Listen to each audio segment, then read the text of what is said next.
پیارے آقا فرماتے ہیں جس نے جمعہ کے دن نماز عصر ادا کی اور اپنی جگہ سے اٹھنے سے پہلے 80 مرتبہ یہ درود پاک پڑھا، اللہم صلی علی محمد النبی الامی وعلی آلہ وصحبہ وسلم تسلیما، اب اس کو آگے اجر کیا ملے گا؟ فرمایا 80 مرتن، اگر اس نے 80 بار یہ پڑھا، آقا نے فرمایا اللہ اس کے 80 برس کے گناہ بھی معاف فرما دے گا اور اس کے لیے 80 سال کی عبادت لکھی جائے گی۔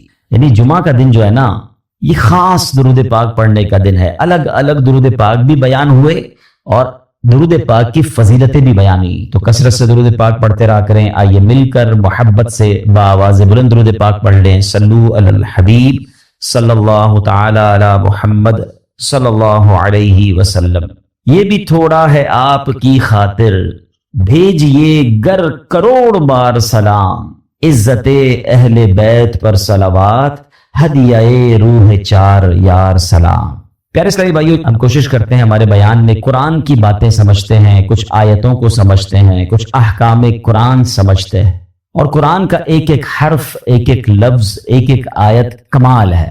آج میں پوری آیت بیان کرنے نہیں جا رہا، آج ایک آیت کا صرف یوں سمجھیے کہ مختصر سا جز، چھوٹا سا حصہ، مگر امیزنگ، کمال کا پیغام ہے، کمال کا یوں سمجھیے ہمیں ایک آرڈر دیا گیا ہے۔ اگر اس پر عمل کر لیں تو زندگی خوبصورت، زندگی آسان، گھروں میں امن، دوستوں میں پیار، محلوں میں امن ہو جائے گا۔ ایسا کیا ہے؟ 2-3 الفاظ کے اندر اتنی کمال کی بات فرما دی گئی۔ چنانچہ پارہ نمبر 1 ہے، سورہ بقرہ ہے، آیت نمبر ہے 83۔ اللہ ارشاد فرماتا ہے وَقُولُوا لِلنَّاسِ حُسْنًا، اور لوگوں سے اچھی بات کہو۔ بس قرآن نے کیا کہا؟ لوگوں سے جب بھی کریں اچھی بات کریں۔ سبحان اللہ، یہ حکم اگر ہم اپنا لینا تو یہ سمجھے ہمارے معاشرے میں امن و سکون ہو جائے گا۔ وَقُولُوا لِلنَّاسِ حُسْنًا، لوگوں سے اچھی بات کہو۔ یہ جادو جیسا اثر رکھنے والا حکم ہے، ہاں، کہ لوگوں سے اچھی بات کہو۔ آپ یقین کریں آپ زندگی کے ہر میدان میں کامیاب ہو سکتے ہیں اگر یہ حکم پر ہم عمل کرنے والے بن جائیں۔ کس طرح بڑے بڑے معاملات سارٹ آؤٹ ہو گئے، بڑی بڑی جنگیں ٹل گئیں، بڑی بڑی مصیبتیں ٹل گئیں۔ ایک واقعہ بتاتا ہوں آپ کو۔ تاریخ گواہ ہے کہ جو کام تیروں اور تلواروں سے کرنا ممکن نہیں تھا، میٹھے بول اور اچھی بات نے وہ کام کر دکھایا۔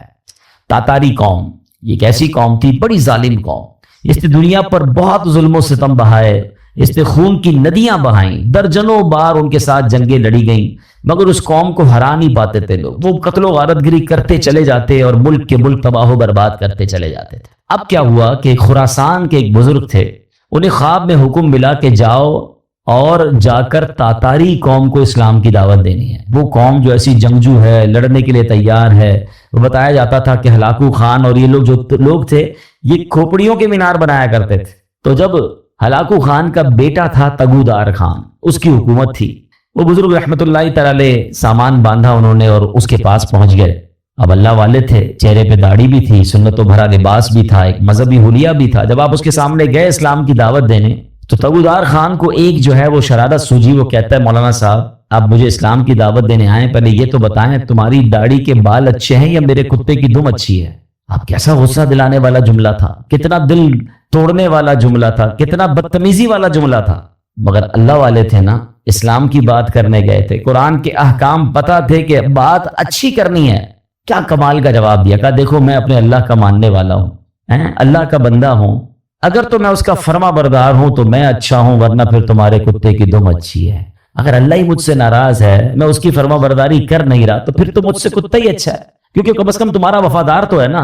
میں اپنے رب کا ہی اگر وفادار نہیں تو پھر تو مجھ سے اچھا کتا ہو گیا۔ اب ایک اتنی بڑی مذہبی شخصیت سے، ایسے مذہبی حلیے والے سے ایسا جواب سنا، بدتمیزی کے مقابلے میں رپلائی کیا ملا؟ اچھا، سافٹ اور حکمت بھرا۔ تو جب یہ میٹھے بول اس نے سنے نا تو تگودار خان کے دل پر اثر کر گئے، اس پر جو شرارت کا بھوت سوار تھا وہ اتر گیا۔ اب وہ نرمی سے بولا اب تو آپ میرے مہمان ہیں، میرے پاس قیام فرمائیں۔ چنانچہ وہ بزرگ جو تھے وہ تگودار خان کے یہاں رہنے لگے۔ روزانہ رات کو وہ ان کے پاس آتا، بزرگوں نے پیاری پیاری باتیں بتاتے، اسلام کی تعلیمات بتاتے، نبی پاک کے واقعات سناتے۔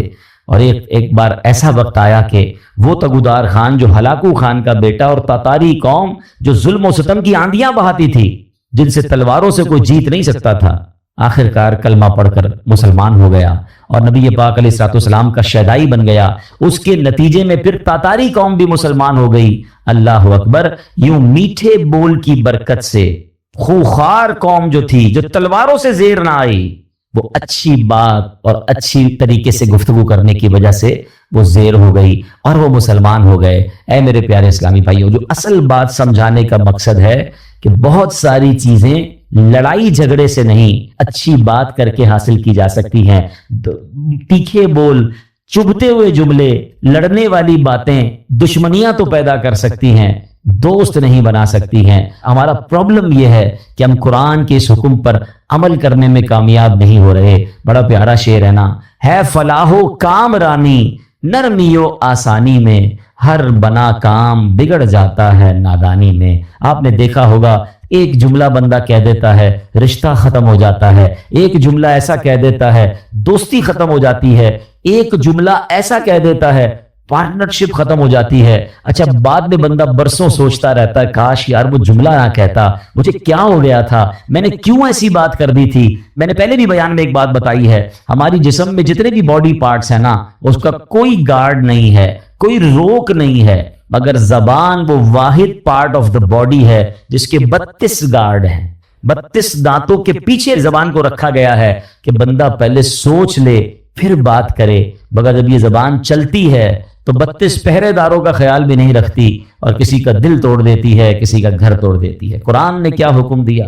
ہم آج بات قرآن کی کر رہے ہیں. اللہ فرماتا ہے وَقُولُوا لِلنَّاسِ حُسْنًا، اور لوگوں سے اچھی بات کہو. کاش ہمیں اچھا بولنا نصیب ہو جائے، میٹھا بولنا نصیب ہو. کڑوا بولنا بہت سارے لوگوں کو آتا ہے، ایسے ایسے جملے ڈھونڈ کر لاتے ہیں اور سامنے والے کو کہتے ہیں کہ اس کا دل چھلنی ہو جاتا ہے، اس کو اس قدر غصہ آ جاتا ہے کہ بات پھر لڑائی تک پہنچ جاتی ہے. نہیں میرے پیارے اسلامی بھائیوں، اس طرح کی باتیں کرنے کا کیا فائدہ؟ اب اتنی کڑواہٹ ہے لوگوں کی زبان میں. اب موٹر سائیکل پر جا رہے ہیں، سائیکل پر جا رہے ہیں، گاڑی میں جا رہے ہیں یا رستے میں جا رہے ہیں، کسی کی ٹھوکر لگ گئی، اور انسان ہے نا، غلطی ہو جاتی ہے، اندھا ہے کیا؟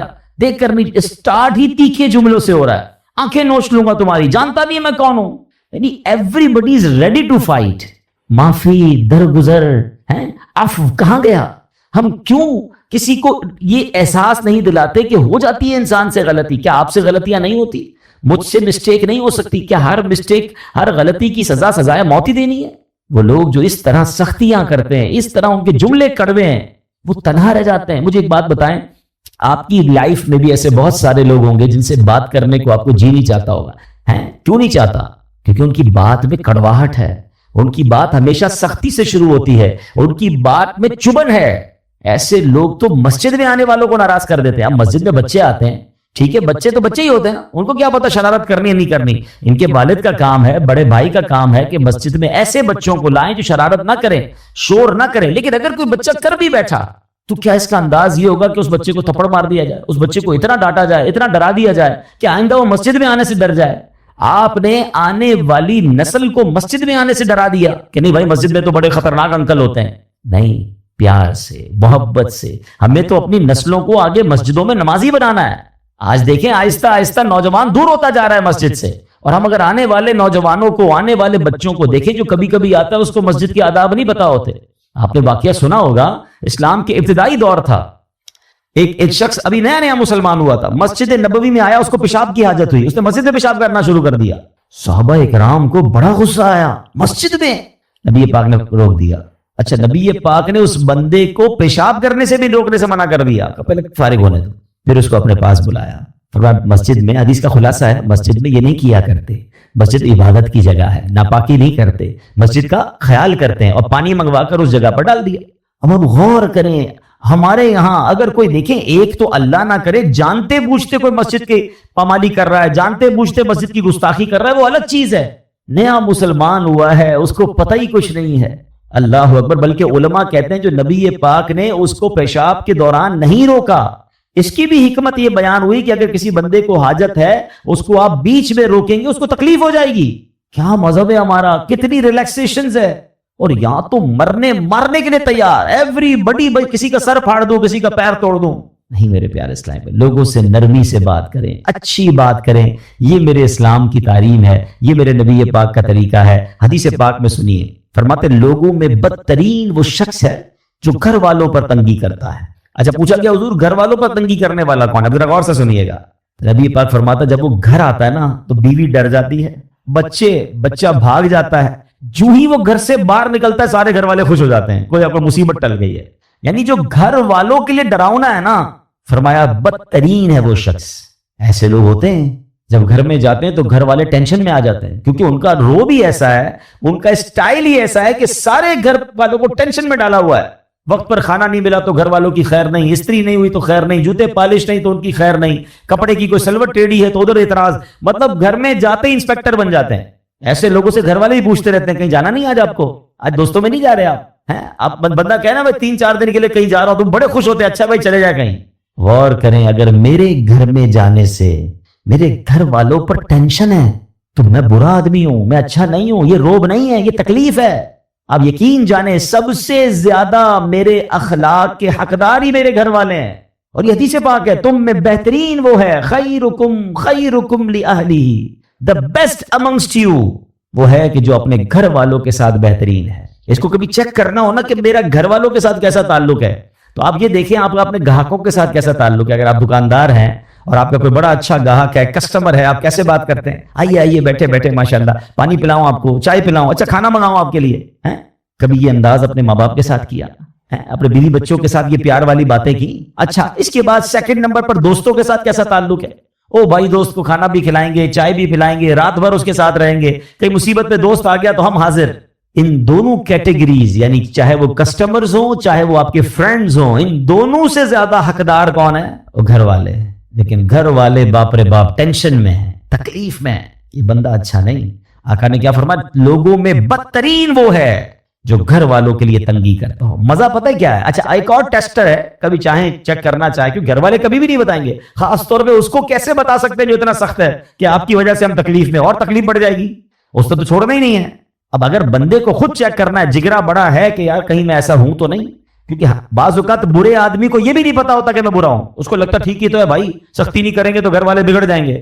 بھائی کیا سختی سے ہی سدھارا جا سکتا ہے, پیار سے نہیں سدھارا جا سکتا. میں ایک ایگزامپل دیتا ہوں. ایک والد ہے جو گھر میں داخل ہوتا ہے اور بچے کہتے ہیں جلدی سو جاؤ ابو آ گئے ہیں, ڈر گئے ہیں نا, رضائی میں گھس جاتے ہیں, ابو سے ملاقات ہی نہیں کرنی کیونکہ ابو ملنا ہے, اور ابو نے جناب اب سارے دن کی کارکردگی لینی ہے, ڈنڈا ہاتھ میں پکڑنا ہے اور برا بھلا ہی کہنا, تو اس سے بہتر چھپ جاؤ. اور ایک والد وہ ہے جب گھر میں جاتا ہے تو بچے دوڑتے ہوئے آتے ہیں جلدی آ جاؤ ابو آ گئے ہیں. بتائیں ان دونوں میں سے کون سا والد ہے جو اپنے بچوں کی اچھی تربیت کر سکے گا؟ دوسرے والا نا. بچے پیار سے قریب آئیں گے تو آپ ان کو تربیت اچھی کریں گے, نماز کا کہیں گے, جھوٹ بولنے سے بچنے کا کہیں گے. جب وہ ملنا ہی نہیں چاہتے آپ سے تو کیسے تربیت کرو گے؟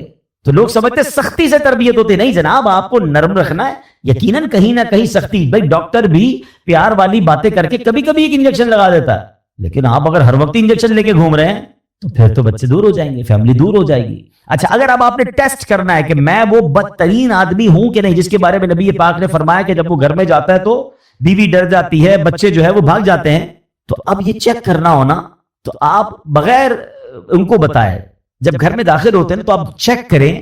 ہمارے گھر میں جانے سے اگر لوگ پہلے مسکرا رہے تھے, ہنس رہے تھے, باتیں کر رہے تھے, جاتے ہی سب خاموش ہو گئے, مسکراہٹ ہی غائب ہو گئی چہرے سے, تو سمجھ جائیں کہ میں گھر والوں کے لیے ریلیکسیشن کا باعث نہیں. مزہ یہ ہے کہ بندہ گھر میں جائے تو ماں کہے میرا بیٹا آ گیا, بھائی کہے میرا بھائی آ گیا, بچے کہے میرے ابو آ گئے, بیوی کہے میرے سرتاج آ گئے. ایوری بڈی بیکم ریلیکس جب آپ گھر کے اندر داخل ہو. یہ میری اور آپ کی ذمہ داری ہے. اسلام ہمیں اس بات کا درس دیتا ہے. ہم باہر بڑے خوش اخلاق اور گھر میں شیر ببر بن کر پھرتے ہیں, یہ اسلام نہیں ہے. آگے چلتے ہیں. سبحان اللہ. اب روب کے بارے میں لوگ کہتے ہیں روب ہونا چاہیے. آئیے میں بتاتا ہوں نبی پاک کا روب کیسا تھا اور پیارے آقا کا اخلاق کیسے تھے. حدیث پاک میں ہے ایک آدمی 2 مہینے تک سفر کرے, یعنی اتنا دور پہنچ جائے.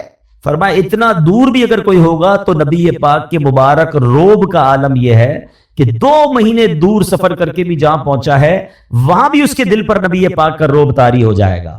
اتنا روب تھا. ٹھیک ہے, مگر انداز مبارک کیسا تھا, نرمی کا عالم کیسا تھا. حضرت انس رضی اللہ تعالیٰ فرماتے میں 10 سال نبی پاک کی خدمت میں رہا, پیارے آقا کے یہاں خدمتگار کی حیثیت سے رہے. کہتے ہیں 10 سالوں میں نبی پاک نے ایک بار بھی نہیں فرمایا تم نے یہ کام کیوں کیا ہے, یا تم نے یہ کام کیوں نہیں کیا. اپنے ملازم کو, اپنے خادم کو یہ نہیں فرماتے تھے. روب کا عالم یہ ہے. اور نرمی کا عالم یہ ہے. فرمایا چہرہ مبارک پر ہر وقت مسکراہٹ سجی رہتی تھی. پاس جتنے لوگ بیٹھتے تھے نا سب کو یہ لگتا تھا کہ سرکار دو عالم علیہ السلام سب سے زیادہ مجھے سے پیار کرتے ہیں، کیونکہ سب سے پیار سے بات کرتے ہیں، سب سے محبت سے ذکر ہوتا تھا. اور پھر فرمایا ننھے بچوں سے لے کر بوڑھوں تک، خادموں سے لے کر مجنونوں تک، ہر کوئی اپنے دل کی بات بے دھڑک نبی پاک سے کر سکتا تھا. ہم سے کوئی کر سکتا ہے؟ کچھ لوگوں نے اپنے گھر میں ایسا روب جمایا ہے کہ بیوی 3 دن تک انتظار کرتی ہے، صاحب کا موڈ ٹھیک ہو تو کچھ بات کروں. بلکہ اب تو ڈیجیٹل میڈیا ہے. پہلے تو سنا ہے اب گھر والے پہلے مارکیٹ کا ریٹ معلوم کرتے ہیں کہ مارکیٹ ٹھیک ہے تو بات کریں، ورنہ نقصان میں جا رہے ہیں تو ہماری خیر نہیں ہے. مارکیٹ ڈاؤن ہے تو گھر والوں نے، ہمارے شوہر نے ہم پر ہی غصہ کرنا ہے. کمال ہے یار، ہمارے گھر والوں کا مارکیٹ سے کیا تعلق ہے؟ اگر کاروبار میں نقصان ہو رہا ہے تو گھر والوں پر غصہ کس بات کا ہے؟ یہ آپ کا میٹر ہے، باہر کے مسائل آپ کے ہیں. اچھا کاروبار میں فائدہ ہوتا تو کیا گھر والوں کے ساتھ کوئی بہت زیادہ بھلائی شروع کر دیتے ہیں؟ وہ بتاتے بھی نہیں گھر والوں کو، بتائیں گے تو خرچہ شروع کر دیں گے. سارے نقصان، سارے پرابلم کا ملبہ گھر والوں پہ ڈالنا ہے. بچے ڈر رہے ہوتے ہیں ابو کا موڈ آج ٹھیک نہیں ہے، بات نہیں کرنی. ملازم ڈر رہا ہوتا ہے کہ سیٹھ صاحب کا آج کل موڈ ٹھیک نہیں، 2 دن بعد بات کریں گے. ایسا کیوں؟ نبی پاک سے جو جس وقت چاہتا بات کرتا، بے دھڑک بات کرتا. آپ آسان رہے لوگوں کے لیے. ہم نے آج بیان جو شروع کیا ہے وہ قرآن پاک کے خوبصورت حکم سے شروع کیا ہے. اللہ کریم نے قرآن مجید میں ہمیں یوں سمجھیے زندگی کو آسان بنانے کا ایک فارمولہ عطا فرمایا. اور کیا فرمایا؟ وَقُولُوا لِلنَّاسِ حُسْنًا، اور لوگوں سے اچھی بات کہو. آپ یقین کریں جس نے اس فارمولے پر عمل کر لیا نا اس کی زندگی آسان، اس کی فیملی خوش، اس کے دوست راضی، وہ ہر جگہ ترقی کرنے لگتا ہے. اب آپ خود دیکھیں، ایک دکاندار ہے، سودا بڑا اچھا ملتا ہے، مگر جب جاؤ اس کی زبان پر سختی ہے، گالیاں ہیں، جھاڑتا ہے، سودا ایسے دیتا ہے جیسے بھیک دے رہا ہے. ادھر گاہک جائیں گے، یا ایک ایسا دکاندار ہے جو ہر آنے والے گاہک سے محبت سے بات کر رہا ہے، پیار سے بات کر رہا ہے، طبیعت بھی پوچھ رہا ہے. بندہ کہتا ہے بڑا با اخلاق ہے. اخلاق کی برکت سے کاروبار بھی بڑھتا ہے، اخلاق کی برکت سے عزت بھی بڑھتی ہے، ترقی ملتی ہے اس کو. ایک ہی ادارے میں 2 بندے جاب کر رہے ہیں، ایک سب سے دوستی، پیار، محبت، ٹیک کیئر کرنے والا، اور ایک سب سے لڑنے والا. بتاؤ ترقی کس کو ملے گی؟ با اخلاق کو ترقی ملے گی. یعنی یہ کہ وَقُولُوا لِلنَّاسِ حُسْنًا، لوگوں سے اچھی بات کہو. یہ آپ کے کاروبار میں ترقی کروا دے گا، یہ آپ کی نوکری میں ترقی کروائے گا، یہ آپ کی عزت میں ترقی کروائے گا، یہ آپ کے فیملی میں محبتوں کو بڑھائے گا. یہ ایک چھوٹا سا حکم جو ہے نا وہ میری پوری لائف کو آسان کر سکتا ہے. لیکن لوگوں کو یہ بات سمجھ نہیں آتی. کچھ لوگوں کے منہ سے پھول جھڑتے ہیں اور کچھ لوگوں کے زبان سے انگارے جھڑتے ہیں.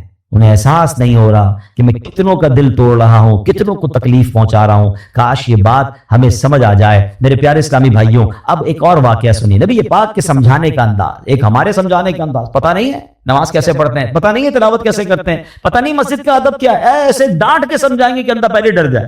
اب پیارے آقا علیہ الصلوۃ والسلام کا دور ہے اور وہ حضرت معاویہ بن حکم سلمی رضی اللہ عنہ صحابی رسول ہیں. اپنا ہی واقعہ بیان کرتے ہیں. کہتے ہیں میں شروع میں جب نماز فرض ہوئی نا تو نماز کے دوران باتیں کرنے کی اجازت تھی. یہ حکم بعد میں آیا کہ اب نماز میں بات چیت نہیں کر سکتے. وہ کہتے مجھے پتہ ہی نہیں تھا. تو کہتے میں آیا اور نماز شروع ہو گئی. نبی پاک علیہ الصلوۃ والسلام نماز پڑھا رہے تھے، میں پیچھے نماز میں حاضر ہو گیا. تو کہتے چھینک آئی ایک شخص کو، تو میں نے کہہ دیا یرحمک اللہ نماز کے دوران. تو صحابہ کرام کچھ تھے جنہوں نے مجھے بڑی تیز نظروں سے دیکھا. تو مجھے پتہ ہی نہیں تھا کہ بات نہیں کر سکتے. میں نے کہا کیوں دیکھ رہے ہو مجھے تیز نظروں سے؟ نماز میں وہ کہہ رہے ہیں آپ مجھے کیوں ایسے دیکھ رہے ہیں؟ تو اب لوگوں نے اپنی ران پر ہاتھ مارا کہ اب مجھے سمجھ آیا کہ مجھے خاموش کرنا چاہ رہے ہیں. یہ بول نہیں رہے مگر مجھے اشارے سے سمجھا رہے ہیں کہ بولنا نہیں ہے. کہتے میں نے نماز کمپلیٹ کر لی. جب نماز پوری ہوئی تو نبی پاک علیہ السلام نے مجھے اپنے پاس بلایا. اور نبی پاک سے بڑھ کر بہترین سمجھانے والا کون ہے، بہترین معلم کون ہے؟ کہتے نبی پاک علیہ السلام نے نہ مجھے ڈانٹا، نہ برا بھلا کہا، نہ جھڑکا، بلکہ فرمایا نماز میں باتیں نہیں کرتے، نماز میں تو اللہ پاک کی تسبیح کرتے ہیں، تکبیر کہتے ہیں، قرآن کی تلاوت کیا کرتے ہیں. کہتے بس نبی پاک نے بٹھا کر مجھے یہ سمجھا دیا. یہ بھی تو ایک انداز ہے نا. ایک بندے کو حکم پتہ ہی نہیں ہے اور آپ جناب اس پر چڑھ دوڑے. یہ نہیں ہوتا. خاص طور پر اگر آپ نے اسلام کی بات سکھانی ہے، دین سکھانا ہے. پہلے ایک بات سمجھیے، اگر آپ اپنے بچوں کو نمازی بنانا چاہتے ہیں، قرآن پڑھانا چاہتے ہیں، یا آپ کسی نیکی کے کام کو پھیلانا چاہتے ہیں، تو ایک بار یاد رکھیں کہ آپ اچھا کر رہے ہیں تو کوئی ہے جو اس کو بگاڑنا بھی چاہتا ہے. جب بھی بندہ اللہ رسول کی بات کرے گا نا تو اس کی مائنڈ میں ہونا چاہیے میرا ایک دشمن ہے جو اس بندے کو دین کی طرف نہیں آنے دینا چاہ رہا. کیونکہ شیطان تو کبھی بھی نہیں چاہے گا نا. یعنی آپ سارے ماشاءاللہ جو مسجد میں آئے ہیں نا تو ایک طاقت تھی جو آپ کو روکتی رہی اور آپ اس کو یوں سمجھے چیرتے ہوئے آ گئے مسجد میں. ماشاءاللہ ایمان مضبوط تھا. لیکن ایسا کئی لوگوں کے ساتھ ہوتا ہے جو گھر سے نکلتے ہیں مسجد کے لیے شیطان پہنچنے نہیں دیتا، یار اگلی بار جائیں گے، آج گرمی بڑی ہے، چلو یار آج رہنے دو. گھر سے نکلا تھا حالانکہ نماز کے لیے، مگر شیطان نے بدل دیا. تو آلویز جو دین کا داعی ہے اسے یہ سوچنا ہوگا، جو کسی کی اصلاح کرنا چاہتا ہے اس کو یہ سوچنا ہوگا کہ میں اصلاح کرنا چاہتا ہوں، شیطان دور کرنا چاہتا ہے. ہم دونوں کی لڑائی چل رہی ہے، ذرا سی میں نے سختی کی تو یہ بندہ شیطان کی مان کے دور چلا جائے گا. نرمی، پیار، محبت اتنا دو کہ وہ شیطان کی نہ مانے، آپ کی بات مانے اور اللہ رسول کی طرف آ جائے. لیکن اگر سمجھانے والا ہی سخت ہو گیا ہے، سمجھانے والا ہی ڈانٹنے والا ہو گیا، تو پھر تو بہت آسانی سے شیطان دور لے کے چلا جائے گا. تو یہ بہت ضروری ہے ان تمام لوگوں کے لیے جو ٹیچرز ہیں، جو والد ہیں، جو تنظیم کے بڑے ہیں، جو کسی کمیونٹی کے بڑے ہیں، کسی خاندان کے بڑے ہیں. اگر آپ کو اللہ نے مقام دیا اور آپ لوگوں کو کچھ گائیڈ کرنا چاہتے ہیں، you have to be soft, نرم، شفقت. آپ کی زبان سے پھول جھڑنے چاہیے، کیونکہ آپ کا مقابلہ شیطان سے ہے. وہ چاہتا یہی آپ بد اخلاقی کریں، میں لوگوں کو لے جاؤں. اور ایسا ہوتا ہے، کئی بدقسمتی سے دین کی بات کرنے والے بھی اتنے سخت ہوتے ہیں کہ لوگ پھر دین سے دور ہو جاتے ہیں. ایسا مت کیجیے، خدا کے واسطے ایسا مت. شیطان کھینچ رہا ہے اور یہ بندہ آپ کی بات سننے آ گیا ہے. اب تو پیار سے بات کیجیے، اب تو مسکرا کر بات کیجیے، اب تو نرمی کی بات کیجیے. تو انشاءاللہ اگر اس بات پر عمل کریں گے تو اللہ نے چاہا زندگی میں بڑی ترقیاں اور بڑی کامیابیاں ملیں گی. اعلیٰ حضرت امام اہل سنت فرماتے ہیں، اعمال میں ہدایت نرمی سے چاہیے کہ سختی سے ضد نہ بڑھے. اللہ کرے یہ بات ہمیں سمجھ آ جائے. اچھا، بالکل اسی طرح کسی کو سمجھانا ہے، اس میں بھی بڑی غلطی ہوتی ہے. سب کے سامنے لوگ سمجھاتے ہیں، یہ میرا بیٹا جو ہے نا، اچھا رشتہ دار آئے ہیں گھر پہ، مہمان آئے ہیں، اور ان کے سامنے کہہ رہے ہیں یہ بیٹا میری بات مانتا نہیں ہے، بہت تنگ کرتا ہے، ذرا آپ بھی اسے سمجھا دیں. کیا اب وہ سمجھے گا آپ کی بات؟ سب کے سامنے آپ نے ذلیل کر دیا. بلکہ ہمارے ساتھ بھی ہوتا ہے کہ کسی بزرگ، کسی عالم دین کے پاس اپنے بیٹے کو لے کر لائن میں لگ کر آتے ہیں اور کہتے ہیں میرا بیٹا بڑا شرارتی ہے، مجھے بہت تنگ کرتا ہے، آپ ذرا اس کو سمجھا دیں. آپ سوچیں، آپ نے اس بیٹے کو اس دیندار آدمی کے سامنے ذلیل کر دیا، وہ کیسے اپنے باپ سے محبت کرے گا؟ ہونا کیا چاہیے تھا، والد آ کر کہتا میرا بڑا پیارا بیٹا، حضرت اس کے لیے دعا کر دیں. یہ بھی تو ہو سکتا ہے، دعائی کروانی تھی، اس کی برائی کرنا ضروری ہے سب کے سامنے. اور ہو سکتا ہے آپ کا یہ جملہ بیٹے کے دل میں آپ کے لیے نرمی ڈال دے کہ یار میں ابو کو اتنا تنگ کرتا ہوں، ابو پھر بھی جا کے ایک عالم دین کے پاس، ایک بزرگ کے پاس جا کر کیا کہہ رہے ہیں کہ میرے بیٹے کے لیے دعا کر دیں، میرا پیارا بیٹا ہے. کتنا یہ تو طریقہ ہوتا ہے دل میں محبت ڈالنے کا. ہم خود ہی اپنے بچوں، اپنے چھوٹوں سے اپنے دل میں محبت دور کر رہے ہوتے ہیں. اچھا، پھر اسی طرح ایک اور کہانی کیا ہو، آج کل لوگ ہو گئے ہیں سوشل میڈیا پہ سمجھانا ہے. اب مجھے ایک بات بتائیں، آپ نے کسی ایک بندے کو سمجھانا ہے، اس کو ویڈیو پہ سمجھائیں گے آپ؟ اب ویڈیو پہ آپ سمجھا رہے ہیں تو ہو سکتا ہے اس کو ضد ہو جائے. اچھا، آپ نے اس کو سمجھایا یا اس کی کوئی برائی بتائی اور اس نے وہ برائی ختم کر بھی لی، تو یہ ہزاروں لاکھوں لوگوں کو آپ نے اس کی برائی بتائی، اس کا عذاب کس پر ہے، اس کا گناہ کس پر؟ یہ کون سا طریقہ ہے کہ آپ کو کسی فرد سے پرابلم ہے اور آپ اس کو سوشل میڈیا پہ سمجھا رہے ہیں، ویڈیو کے ذریعے سمجھا رہے ہیں؟ یہ تو عجیب ہو گیا، یہ دشمنی بڑھانے والی بات ہے، یہ شیطان کو خوش کرنے والی بات ہے. اللہ کرے کہ یہ لوگوں کو بات سمجھ آ جائے کہ ایک جملہ یاد کر لیں، جس نے کسی کو سب کے سامنے سمجھایا اس نے اس کو ذلیل کیا، اور جس نے کسی کو اکیلے میں سمجھایا اس نے اس کو زینت بخشی. ہاں، اگر پیار ہے نا کسی سے سمجھانا ہے تو اکیلے میں، حضرت آپ نے پرچی لکھ دیں، میسج کر دیں کہ یہ آپ کے بیان میں پرابلم تھا، یہ آپ کے انداز میں پرابلم تھا، یا کوئی بھی آپ کی فیملی کا ایشو ہے، آپ کے دوستوں میں ایشو ہے، ذرا اکیلے میں آپ سے بات کرنی پیار سے. اچھا، اس میں بھی ایک انداز اختیار کیا جا سکتا ہے کہ آپ نے اس دن جو یہ بات کہی تھی، شاید ہو سکتا ہے میرے سننے میں غلطی ہوئی ہو، اگر ایسا کہا تھا تو ایسا نہیں کہنا چاہیے. پیارے بھائی ناراض مت ہوئیے گا. یہ بھی تو ایک انداز ہے نا، آپ اصل سمجھانا چاہتے ہیں، اور اگر آپ لڑنا چاہتے ہیں، ذلیل کرنا چاہتے ہیں، تو پھر اپنے دل سے پوچھئے، اس سے سلو نہیں ہوتی ہے. قرآن کا حکم یاد رکھیے گا کہ لوگوں سے اچھی بات کہو. اب آخری بات بڑی کمال کی بات ہے، اگر آپ یہ سمجھ جائیں نا تو میں سمجھتا ہوں اس پورے بیان کا جو عطر ہے وہ اس گفتگو میں ہے. علامہ قرطبی رحمۃ اللہ تعالی فرماتے ہیں، سمجھانے والا دنیا میں کوئی بھی ہو، آج کے دور میں کوئی حضرت موسیٰ اور حضرت ہارون سے افضل نہیں ہو سکتا. اللہ کے نبی ہے نا، اور جسے سمجھایا جائے وہ کتنا ہی بڑا گناہگار کیوں نہ ہو، وہ فرعون سے بڑا گناہگار نہیں ہو سکتا. بات سمجھ آ رہی ہے؟ یعنی آج اگر کسی کے ساتھ آپ کو پرابلم ہے، کتنا ہی اس نے آپ کو کیوں نہ ستایا ہو، کتنا ہی وہ غلط آدمی کیوں نہ ہو، گناہوں میں وہ فرعون سے بڑھ نہیں سکتا. اور ہم میں سے سمجھانے والا کوئی بھی حضرت موسیٰ اور حضرت ہارون سے بڑھ نہیں سکتا. دو ایکسٹریم ہو گئی نا، سمجھانے والا بھی ٹاپ پہ ہے اور گناہگار بھی سب سے بڑا ہے. مگر جب حضرت موسیٰ اور حضرت ہارون فرعون کے پاس جا رہے تھے تو اللہ کریم نے کیا انہیں ارشاد فرمایا تھا؟ فَقُولَا لَهُ قَوْلًا لَيِّنًا، تو تم اس سے نرم بات کہنا. قرآن حضرت موسیٰ حضرت ہارون کو کہہ رہا ہے، کس سے نرم بات کرنا؟ فرعون سے.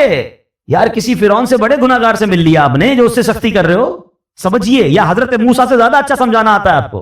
اتنی دو ایکسٹریم مل رہی تھی, مگر آرڈر کیا تھا کہ نرمی سے بات کرنی, پیار سے بات کرنی. اللہ اکبر. اب یہ بات آپ سمجھ لیں, اگر آپ سمجھانا چاہتے ہیں یہ سختی سے نہیں ہو سکتا. آپ لڑنا چاہتے ہیں پھر وہ آپ کی مرضی ہے, وہ پھر آپ اللہ کو جواب دیں کہ آپ لڑائی جھگڑے والے ہیں. اگر آپ کے مائنڈ سیٹ میں یہ کہ یار اس بندے کی غلطی دور کرنی ہے, یا اس کو ٹھیک کرنا ہے, اس کی تربیت کرنی ہے, آئندہ یہ نہ کرے, تو یہ کام نرمی سے ہوگا. سختی سے بگڑنے کا چانس ہے, دشمنیاں ہو جاتی ہیں. وہ ایک بات ہے نا کہ ایک بندہ کہیں جا رہا تھا, سر پہ اس کے کانچ کی چوڑیاں تھی اور اس کا پورا ایک گٹھڑ تھا. تو ایک پولیس والا آیا, کوتوال, اور اس نے آ کر ڈنڈا مارا اس پہ. کہ بتاؤ اس میں کیا ہے؟ کہتا صاحب تھوڑی دیر پہلے تو چوڑیاں تھی, اب تو کچھ بھی نہیں ہے. یعنی آپ ڈنڈا مار کر پوچھ رہے ہیں تو ٹوٹ گیا جو آپ پوچھنا چاہ رہے تھے, وہ تو چورا چورا ہو گیا. تو ہم بھی بعض اوقات ڈنڈا مار کے جو ہے نا سیدھا کرنا چاہ رہے ہوتے. کہتے نا پہلے ہی مٹکے میں سوراخ کر دو, اب جتنا پانی ڈالنا ہے تو پانی نے لیک ہی ہو جانا ہے, پانی بھرنا نہیں ہے. اب آپ ڈالے جائیں پانی, اب آپ سمجھاتے جائیں. پہلے تو سوراخ کر دیا آپ نے, کسی کو گالی دے کر, ڈانٹ کر, ذلیل کر کر اب بٹھا کے سمجھا رہے ہیں. آپ اس کے مٹکے میں سوراخ کر چکے ہیں, اب ڈالے جائیں, وہ نکل رہا ہے, جو بھی ڈال رہے وہ نکل رہا ہے. تو کاش یہ بات سمجھ آ جائے کہ ہے فلاح و کامرانی, نرمی و آسانی میں, ہر بنا کام بگڑ جاتا ہے نادانی میں. صدقہ خیرات کی بات ہم بہت ساری کرتے ہیں, ٹھیک ہے. آج آپ کو ایک کمال کا صدقہ بتاتا ہوں, 1 روپیہ بھی خرچ نہیں ہوگا. غریب لوگ ذرا غور سے سن لیں, امیر بھی سنیں, کیونکہ امیر بھی کون سا روز خرچ کرتے ہیں, ٹھیک ہے نا. یہ بغیر خرچے کا صدقہ ہے. اللہ کے حبیب علیہ الصلوۃ والسلام فرماتے ہیں اچھی بات صدقہ ہے. آئے ہائے, یعنی صرف مال سے صدقہ نہیں ہوتا, بلکہ ہر معمولی چھوٹی سے چھوٹی نیکی بھی اگر اخلاص کے ساتھ کی جائے تو اس پر صدقے کا ثواب ملتا ہے. حتیٰ کہ مسلمان بھائی سے میٹھی اور نرم باتیں کرنا بھی صدقہ ہے. تو یہ صدقہ تو روز کیا کرے نا بھائی, بغیر پیسے خرچ کیے ثواب مل ہی جائے گا, میٹر چل رہا ہے. اور اب میں آخری جملہ کہہ کر اپنی بات کو ختم کرتا ہوں. جو عاشقان رسول ہیں, جو نبی پاک سے محبت کرتے ہیں, اس حدیث میں ان کے لیے ڈر بھی ہے اور ان کے لیے خوشخبری بھی ہے.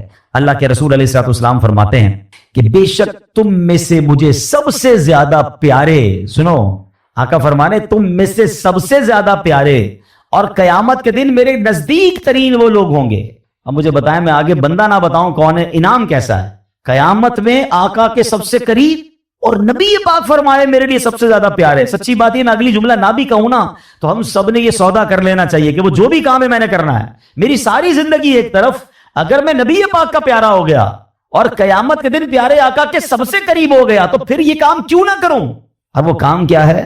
آقا فرماتے ہیں تم میں سے سب سے زیادہ اچھے اخلاق والے, جو زیادہ اخلاق والا ہے وہ آقا کو زیادہ پیارا ہے. اب غور کر لیں میرے اخلاق کیسے ہیں. اب اگلا جملہ جو ڈرانے والا ہے, تم میں سے مجھے سب سے زیادہ ناپسند اور قیامت کے دن مجھ سے زیادہ دور وہ لوگ ہوں گے جو برے اخلاق والے ہیں, جو زیادہ باتیں کرنے والے, منہ پھٹ بانچیں کھول کر اور منہ بھر کر باتیں کرنے والے, گالیاں دینے والے سوچیں, طنز کرنے والے سوچیں, لوگوں کی عزتیں اچھالنے والے سوچیں. اگر نبی پاک ناراض ہو گئے, میری بد اخلاقی کی وجہ سے قیامت کے دن مجھے دور کر دیا گیا میرے آقا سے, تو میں نے کدھر جانا ہے. اللہ کرے کہ ہمیں نبی پاک کے اخلاق کا صدقہ نصیب ہو جائے. مصطفیٰ جان رحمت شمع بزم ہدایت صلی اللہ تعالیٰ علیہ وسلم کا فرمان عالی شان ہے کہ جو کوئی شخص حدیث پاک کا مضمون ہے مجھ پر ایک بار درود پاک پڑھے, اللہ کریم اس پر اپنی 10 رحمتیں نازل فرماتا ہے, اس کے 10 گناہوں کو مٹا دیتا ہے اور اس کے 10 درجات کو بلند فرماتا ہے. تو ہمیں چاہیے کہ ہم کثرت کے ساتھ درود پاک پڑھتے رہا کریں. ہر درود پر 10 نیکیاں, 10 گناہ معاف, 10 درجے بلند. جو 100 بار پڑھے گا اس کا کیا حال ہوگا, جو 1000 بار پڑھے گا اس کو کتنا ثواب ملے گا. اللہ کرے کہ یہ بات سمجھ آ جائے. اور سبحان اللہ, شعبان کا جو مہینہ ہے نا, اس مہینے کو درود پڑھنے کا مہینہ کہا گیا, کیونکہ جو آیت درود ہے, ہم سب کو وہ آیت یاد ہے, وہ کون سی ہے؟ ان اللہ وملائکتہ یصلون علی النبی یا ایھا الذین آمنوا صلوا علیہ وسلموا تسلیما. مل کر درود پاک, اللہم صل علی سیدنا و مولانا محمد طب القلوب ودوائها وعافیت الابدان وشفائها ونور الابصار وضیائها وعلی آلہ وصحبہ وبارک وسلم. یہ جو آیت درود ہے نا, یہ بھی شعبان کے مہینے میں نازل ہوئی ہے. تو شعبان اور اگلا رمضان, سبحان اللہ. تو اب درود پڑھتے رہیں, عادت بنا لیں. آئیے مل کر محبت کے ساتھ